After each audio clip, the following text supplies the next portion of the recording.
Kepergok curi motor, pelaku nyaris dibakar massa. Jasad wanita tersangkut sampah dan mengapung di Kali Jagir, Surabaya. Jangan lewatkan belajar mengaji kitab kuning saat Ramadan.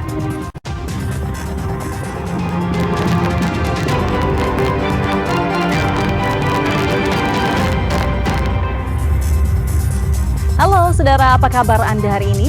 Kompas Jatim kembali hadir ke hadapan Anda. Selain 3 informasi utama tadi, tim redaksi kami telah menyiapkan sejumlah informasi penting dan inspiratif lainnya untuk Anda. Bersama saya Virgianti Kusuma, kita jelang Kompas Jatim di Kompas TV Independen Terpercaya.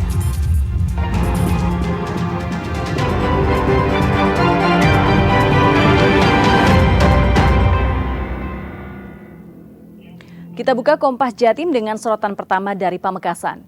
100 anggota Polres Pamekasan dengan bersenjata lengkap menggerebek rumah seorang bandar narkoba. Sebelum ditangkap, bandar narkoba tersebut sempat sembunyi di bak mandi. Polisi menyita sabu, soft gun, dan senjata tajam. Inilah detik-detik polisi bersenjata lengkap menangkap Dedi, seorang bandar narkoba di rumahnya di Desa Jambringin, Kecamatan Propo, Pamekasan. Dedi sempat bersembunyi di dalam bak mandi sebelum polisi meringkusnya. Penggerebekan dilakukan setelah polisi mendapatkan perlawanan dari masyarakat dan yang melindungi bandar narkoba itu. Polisi juga meringkus 3 pelaku lain yang sedang asyik pesta narkoba di tempat yang disediakan bandar narkoba Dedi. Polisi juga menggeledah 10 rumah milik warga untuk memastikan tidak ada narkoba yang disembunyikan. Ada sejumlah barang bukti disita seperti ratusan kilogram sabu timbangan kecil, 3 jerigen ukuran sedang berisi alkohol, 1 airsoft gun berpeluru lengkap, dan uang 6 juta rupiah. Ada juga 6 celurit, 13 keris, 3 pisau, tombak, dan bambu runcing. Semalam perlawanannya seperti apa, Dan? Apa sampai ada perusakan, Dan?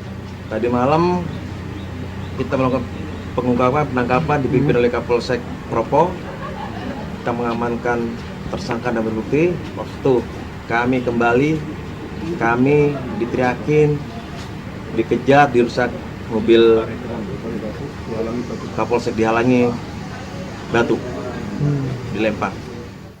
Polisi mengimbau warga tidak terlibat dalam jaringan narkoba yang membahayakan dan merusak generasi muda.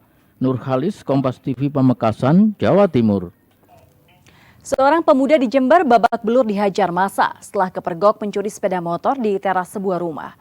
Setelah ditangkap, pelaku ditelanjangi dan nyaris dibakar massa.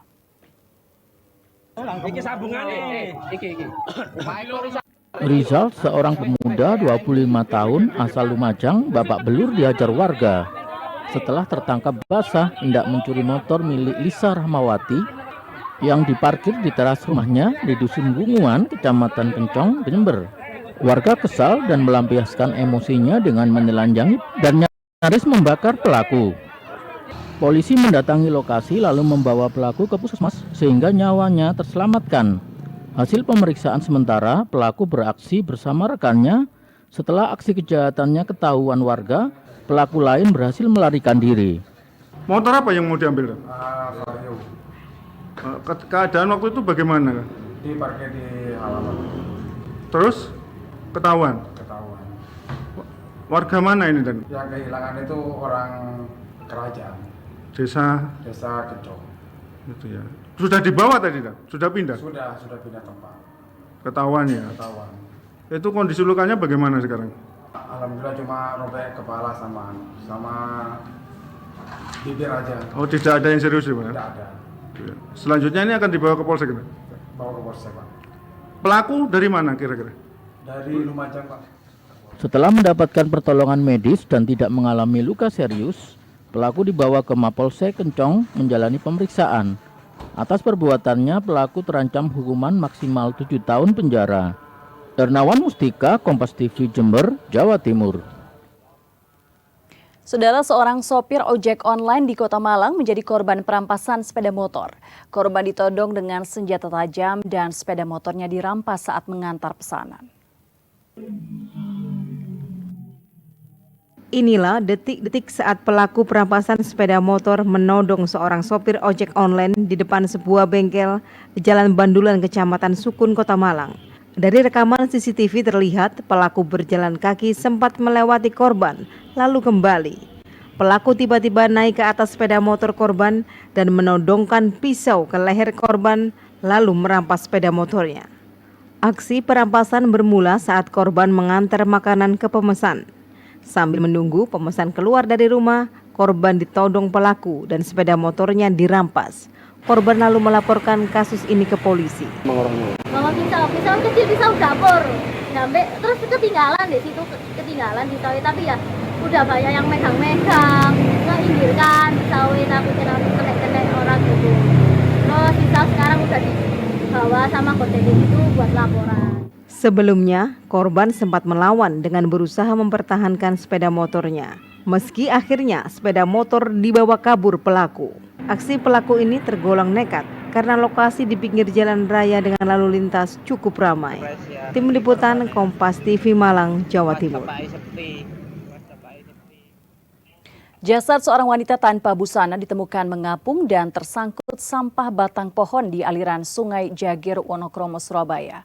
Jasad tersebut dievakuasi dan dibawa ke Rumah Sakit Dr. Sutomo untuk diidentifikasi lebih lanjut. Penemuan jasad wanita ini bermula saat seorang pemancing mencium bau tak sedap. Ia lalu melapor ke petugas kebersihan Dinas Lingkungan Hidup yang sedang menyapu di sekitar lokasi. Petugas kebersihan melaporkan kasus ini kepada polisi dan BPBD Kota Surabaya untuk dilakukan evakuasi serta identifikasi ke Rumah Sakit Dr. Sutomo. Saat ditemukan, kondisi jasad mengambang di pinggir Kali Jagir, Wonokromo, Surabaya dan tersangkut sampah batang pohon.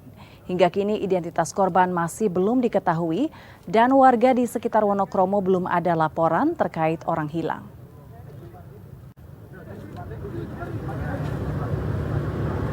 Ditemukan kurang lebih pukul 9.30. Kondisi mayat telentang itu, mengapung di air, menyangkut di tepi sungai. Ada bekas luka atau apa gitu? Untuk bekas luka nanti akan diselidiki lebih lanjut lagi karena sekarang ini kondisinya mungkin beberapa hari meninggal di dalam air sehingga kita tidak bisa untuk mendekat, baunya begitu menyengat. Itu kan berapa hari nanti? Kurang lebih 2 atau 3 hari. Orang mancingnya tadi bilang ke sampean gimana, Mas? Ada orang mati di situ loh. Oh, mayat dia. Itu sudah membusuk atau gimana? Sudah membusuk berarti. Sudah membusuk ya? Iya. Itu laki-laki atau perempuan? Perempuan. Oh, perempuan. Terlentang gitu, Pak? Iya. Mas tiap hari sampean nyapu di situ ya? Iya, sini. Kondisinya utuh atau gimana? Ya seperti itu, Pak. Ada bajunya itu. Saudara Menteri Agraria dan Tata Ruang Badan Pertanahan Nasional atau ATR BPN RI Nusron Wahid akan mengevaluasi dan menertibkan tata ruang di Jawa Timur. Langkah ini untuk mengantisipasi konversi lahan hijau yang berdampak pada bencana. Di Jawa Timur ini jumlahnya nanti di bawah ada Menteri ATR BPN Nusron Wahid menghadiri rapat koordinasi dengan Gubernur Khofifah Indar Parawansa bersama 38 kepala daerah di Jawa Timur. Nusron meminta kepala daerah disiplin dalam penerbitan izin terkait tata ruang. Ia juga akan mengevaluasi dan menertibkan tata ruang di Jawa Timur. Hal ini dilakukan agar penggunaan lahan sesuai tupoksi, tepat guna, dan tidak mengurangi manfaat lahan sehingga tidak terjadi bencana seperti penyalahgunaan lahan di Bogor, Jawa Barat. atau mungkin satu pekerjaan. Kalau administrasi pertanahan nggak ada perubahan, tanahnya itu nggak salah, ya kan? Yang salah itu manusianya. Kenapa? Yang tanah yang salah itu adalah masalah penggunaan tanah dan ruangannya. Ya kan, yang semula digunakan untuk hutan maupun untuk kebun digunakan untuk apa? Untuk permukiman maupun untuk industri secara berlebihan. PT KAI Daob 8 Surabaya terus melakukan persiapan untuk memperlancar masa angkutan Lebaran 2025. Salah satunya pemeriksaan jalur kereta api di wilayah daerah operasi tersebut.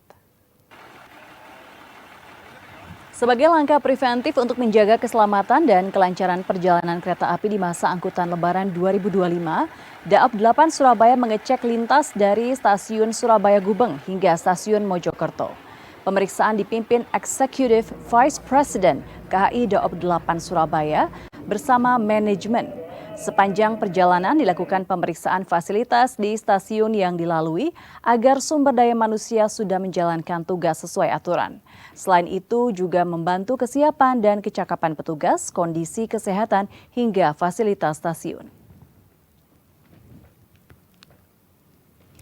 Persiapan angkutan Lebaran, serta kita mempersiapkan untuk level safety. Safety kita sudah proaktif, jadi kita untuk mempertahankan dan meningkatkan wujud tangguh. Tapi pada intinya adalah kita cek lintas dari stasiun Surabaya Gubeng sampai dengan Mojokerto. Nah, kita tiap stasiun berhenti untuk memastikan kesiapan rekan-rekan kita di lapangan, ya, kesiapan dalam hal angkutan Lebaran di tahun 2025.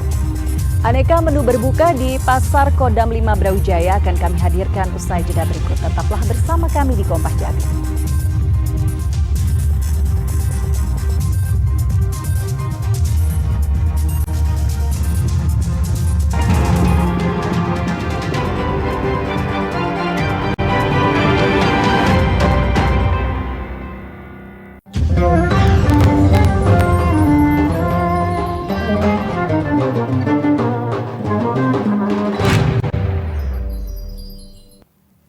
Kita buka teman Ramadan dengan informasi Madrasah Aliyah Negeri atau MAN Surabaya mengisi masa Ramadan dengan belajar ngaji kitab kuning atau Arab Gundul metode cepat. Seluruh siswa juga mengikuti program Pondok Ramadan dengan menginap di sekolah secara bergantian untuk belajar agama lebih dalam layaknya pembelajaran di pondok pesantren. Beragam cara dilakukan oleh sekolah dalam mengisi waktu belajar mengajar selama bulan Ramadan bagi para murid. Salah satunya di Madrasah Aliyah Negeri MAN Surabaya yang untuk kali pertama membuka praktik belajar mengaji kitab kuning atau kitab bahasa Arab yang tidak berharakat atau yang tidak memiliki tanda baca. Kitab kuning ini juga biasa disebut masyarakat sebagai Arab Gundul dengan metode cepat. Biasanya belajar kitab kuning ini banyak ditemui di lingkungan pondok pesantren dengan durasi belajar bertahun-tahun. Namun, di sekolah ini berinovasi dengan menggandeng lembaga ahli kitab kuning untuk melatih para siswa mahir membaca dan menulis Arab Gundul dengan metode cepat yakni 16 hari. Para siswa yang mengikuti program ngaji kitab kuning ini berasal dari jurusan atau peminatan agama di sekolah yang ditujukan dapat memberikan kemudahan bagi mereka yang berniat melanjutkan program studi atau kuliah jurusan keagamaan.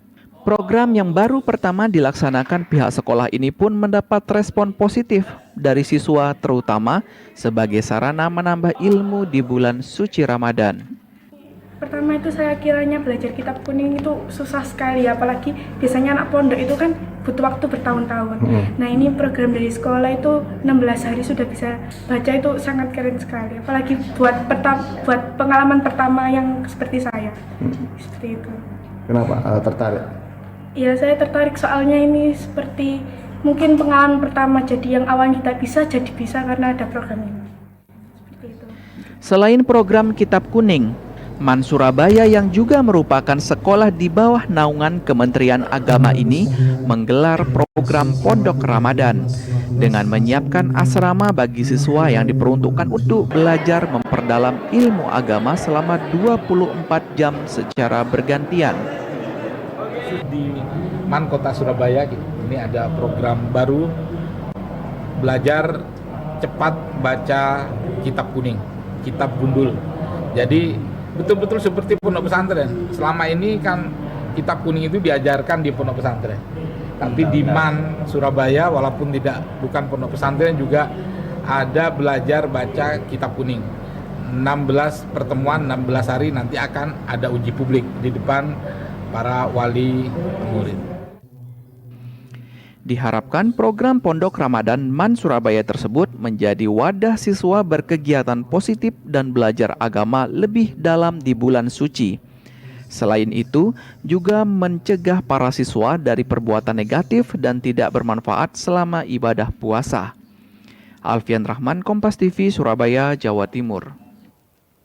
Saudara, jika Anda ingin berbuka puasa dengan aneka hidangan yang menggugah selera dengan harga murah, silakan mampir di Pasar Malam Kodam 5 Brawijaya, Surabaya.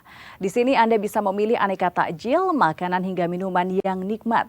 Tak heran pasar malam ini menjadi daya tarik banyak pengunjung. Inilah keramaian Pasar Malam Kodam 5 Brawijaya di kota Surabaya. Pasar malam ini menjadi salah satu tempat favorit warga untuk membeli aneka jajanan, makanan, dan minuman saat momen Ramadan. Berbagai jajanan, minuman, dan makanan tersedia di Pasar Malam Kodam. Para pedagang meraup kenaikan omset saat cuaca cerah. Sebaliknya, saat kondisi hujan, omsetnya menurun. Sekarang musim hujan mas sekarang, jadi omsetnya akan kalau nggak hujan sih enggak, alhamdulillah. Cuman gara-gara hujan ini, jadi omsetnya agak turun. Tapi kalau cuacanya cerah gimana? Alhamdulillah. Ini jual apa mbak? Pisang goreng nangka mas. Harganya berapa? Mulai dari 15, ada yang 20, kalau 15 yang kecil, yang 20 yang besar. Sementara itu, salah satu pengunjung Pasar Malam Kodam mengaku sering datang bersama keluarga di saat akhir pekan karena jajanan di tempat ini nikmat dan harganya terjangkau. Ini tadi beli apa ke sini mas? Jajanan. Kalau malam minggu sering sini ya? Iya. Dekat nggak dari rumah sini? 2 kilometer ya. Ini gimana mas? Menguras kantong atau gimana jajan di sini? Atau murah-murah? Lumayan murah-murah. Murah-murah ya. Enak-enak kayak sini ya. Selain harga menu yang terjangkau, banyaknya pilihan aneka menu berbuka membuat tempat ini menarik banyak pembeli, termasuk umat muslim saat berbuka setelah seharian menjalankan ibadah puasa. Nyoman Denny, Mahendra Trinajar, Kompas TV Surabaya, Jawa Timur. Warga di Jember sukses menyulap jalan perkampungan menjadi pasar Ramadan. Selain beragam takjil dan menu buka puasa, para penjual juga menyediakan menu santap sahur. Pasar Ramadan ini mampu mendongkrak perekonomian warga sekitar.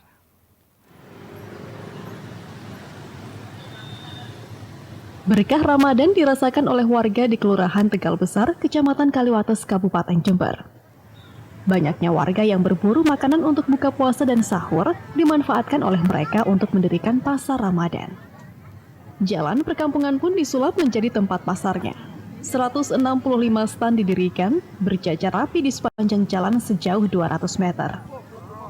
Pedagangnya warga setempat. Mereka menjajakan berbagai sajian takjil, menu buka puasa, dan menu santap sahur. Harganya terjangkau, mulai Rp2.000 hingga Rp10.000.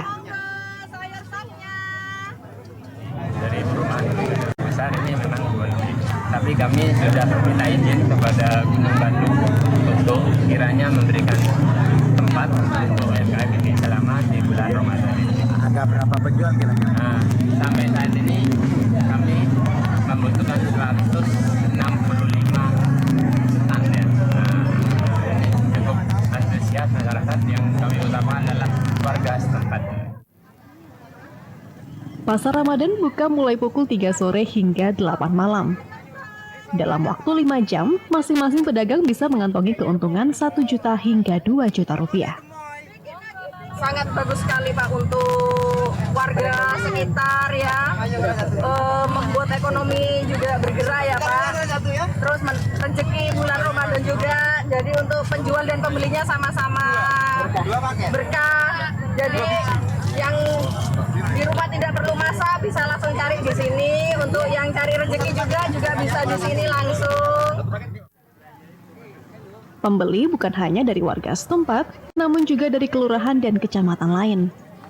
Pasar Ramadan mempermudah mereka menyiapkan buka puasa dan sahur. Mereka tak perlu lagi repot memasak karena kesibukan pekerjaan. Oke, karena lebih dekat dengan rumah mungkin mempermudah ya untuk warga perumahan Tegal Besar untuk membeli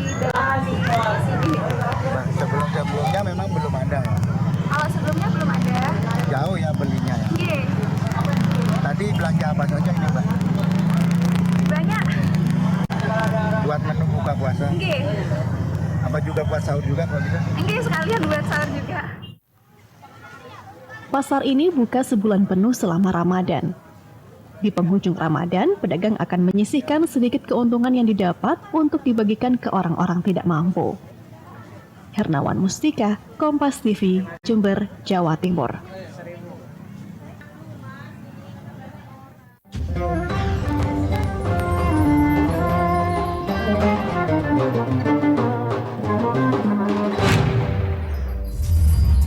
Timnas Indonesia persiapan jelang kualifikasi Piala Dunia 2026.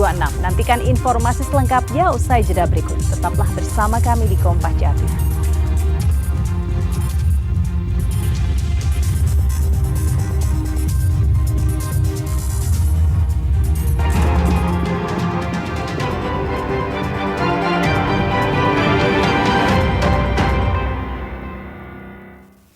Pelatih Timnas Indonesia Patrick Kluivert tiba di Indonesia bersama penasihat teknis Jordi Cruyff.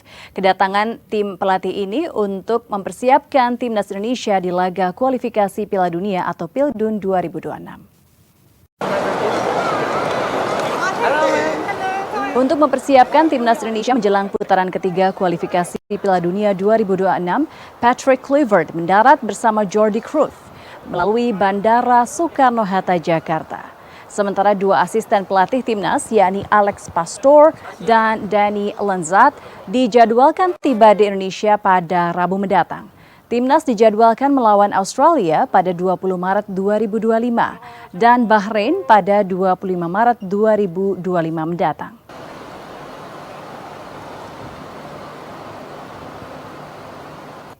Sementara itu, DPR RI menyetujui 3 pemain diaspora untuk dinaturalisasi. Ketiga pemain ditarget bisa membela Timnas Indonesia pada 20 Maret mendatang saat menghadapi Australia dan dilanjutkan kualifikasi Piala Dunia 2026.